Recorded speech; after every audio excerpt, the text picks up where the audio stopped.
Me ಕುದುರೆತಿಗೆ ಆಜಾಬೆ ಬಂದರತಕ ಅತುರತೋಗೆ ಫರ್ತೋಗವಣಿ ಅಲ್ಲಾಹುಗೆ ಕುರ್ದುಮಂತಕನ್ ದಕ್ವಾದೆ ಮಸ್ಮಹಾಮೆಸ ತಫಾತು ಕುಲತ ಇರೆಗ್ಗಾ ದುನ್ ಸುಫಾ ಸೂಫಿಗೆ ವಜನೆಕ್ಕಮಗವಿ ಮಿರತ್ತೋಗ ಮೀಹುನ್ ದಿರಿಯೊಳೆತ ತಿಂಗಾಹಕಂ ಅಹಲ್ವೆದಾನಿಕಮ Ilmi ಹೋದಂತಕುನ್ ದಕ್ಕ.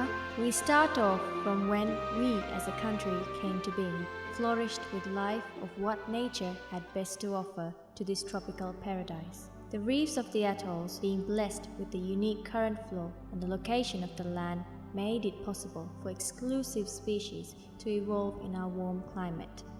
This land soon became a permanent human habitat from north to south, bringing people from all various parts of the globe.